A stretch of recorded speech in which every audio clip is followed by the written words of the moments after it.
quand je rentrais de l'endroit où j'allais en vacances, pendant des années, j'ai fait ce rêve étrange et pénétrant d'une plage secrète qui serait cachée entre la Bastille et le canal Saint-Martin. J'allais toujours seule, parfois à bicyclette, parfois à pied, parfois en bateau, chercher cette plage et rafraîchir mes pieds au contact du sable et de l'eau. Savoir qu'il y avait une plage dans Paris, c'était un réconfort extraordinaire. Et si je ne trouvais pas de réconfort dans ma journée, je pouvais toujours attendre la nuit pour retrouver ma plage. Les marées étaient avec de petits coefficients, mais parfois, il y avait aussi des rouleaux. Et quelques touristes japonais, emmenés par un guide qui connaissait ma plage. Cette plage se situait entre deux piles du pont. Elle pouvait apparaître et disparaître selon son gré.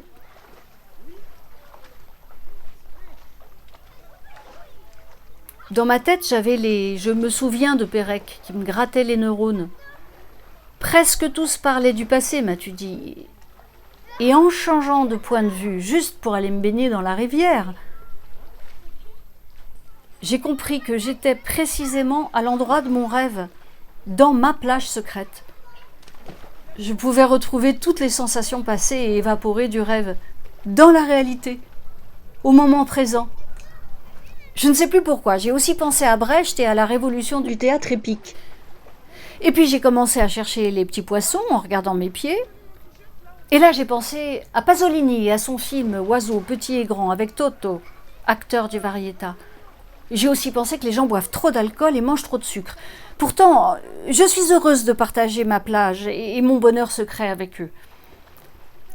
Il y a beaucoup d'Anglais et ma plage secrète est tout de même très fréquentée.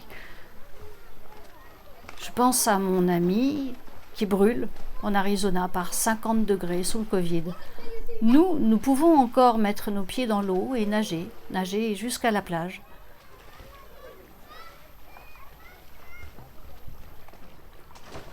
Nous attendons les nuages et la pluie, et en novembre, en janvier et en mars, je penserai à ma plage. J'attendrai patiemment ce moment magique du premier bain de l'année, celui pour lequel on tient bon face aux difficultés. La sensation de cette eau, salée ou non, qui nous embrasse et nous porte, nous berce tendrement.